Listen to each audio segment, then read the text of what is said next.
ধিক্কার মানিক সরকার, ধিক্কার জিতেন্দ্র চৌধুরী। কারণ আপনারা গতকাল কংগ্রেস প্রার্থী আশিস কুমার সাহাকে ভোট দিয়েছেন। মানুষের সামনে চেহারা দেখাতে লজ্জা হওয়া উচিত এবং এটা মানিক সরকারেরও দুর্ভাগ্য শেষ বয়সে কংগ্রেসকে ভোট দেওয়া। শনিবার পূর্ব ত্রিপুরা আসনে মনোনীত বিজেপি প্রার্থী কৃতি সিং দেববর্মনের সমর্থনে আয়োজিত নির্বাচনী সভায় একথা বলেন প্রাক্তন মুখ্যমন্ত্রী বিপ্লব কুমার দেব। এদিন ধর্মনগর মহকুমার বাগবাসা বিধানসভা কেন্দ্রের জয়নগর উচ্চ মাধ্যমিক বিদ্যালয়ের মাঠে এক নির্বাচনী জনসভার আয়োজন করা হয়। নির্বাচনী সভায় বিপ্লব কুমার দেব বলেন যে মানিক সরকার, আপনি মুখ্যমন্ত্রী থাকাকালীন সময়ে জিতেন্দ্র চৌধুরীকে আদা কেলেঙ্কারির জন্য মন্ত্রিসভা থেকে বের করেছিলেন। সে জিতেন্দ্র চৌধুরী আপনাকে শেষ বয়সে বেজ্জত করেছে। এটা মানিক সরকারের প্রতি হিংসায় দলিল নিয়েছে জিতেন্দ্র চৌধুরী। আরো বলেন, বর্তমানে কমিউনিস্টদের কাঁধের ব্যাগ থেকে বের হচ্ছে কংগ্রেসের আশিস কুমার সাহা।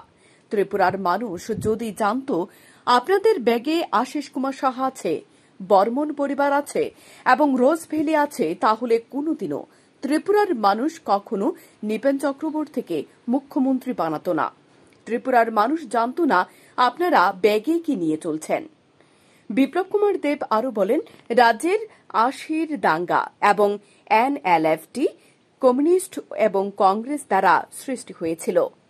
প্রাক্তন মুখ্যমন্ত্রী মানিক সরকার এবং কমিউনিস্টদের সমালোচনা করে বিপ্লব কুমার দেব আরো বলেন, তাদের এতটাই অহংকার যে তারা দলের বাইরে কিছু ভাবতে পারেনি। সে দাম্ভিক কমিউনিস্ট 2017 সালেও বলতো আরও 100 বছর নাকি কমিউনিস্টরা ত্রিপুরায় থাকবে, কিন্তু 2018 সালে নির্বাচনে এই কমিউনিস্টদের কোমর ভেঙে দিয়েছে ত্রিপুরার মানুষ। এখন এই কমিউনিস্ট এবং কংগ্রেস এক জায়গায় আছে বলে জানান তিনি। প্রার্থী কংগ্রেসের হাত চিহ্নেতে মানিক সরকার কালকে ভোট দিয়েছেন। ধিক্কার মানিক সরকার, ধিক্কার জিতেন্দ্র চৌধুরী। লজ্জা হওয়া উচিত ত্রিপুরা মানুষের সামনে চেহারা দেখাতে। মানিক সরকার শেষ বয়সে গিয়ে হাত চিহ্নিতে ভোট দিয়েছে, এর চাইতে দুর্ভাগ্য আর কোনো কিছু নেই মানিক বাবু আপনার জীবনে। এই কাজটা আপনার পরম বন্ধু জিতেন্দ্র চৌধুরী করিয়েছে। কি জিতেন্দ্র চৌধুরী আদা কেলেঙ্কারির পর আপনি সাজা স্বরূপ ওনাকে পাঠিয়ে দিয়েছিলেন, মন্ত্রী পরিষদকে বের করেছিলেন।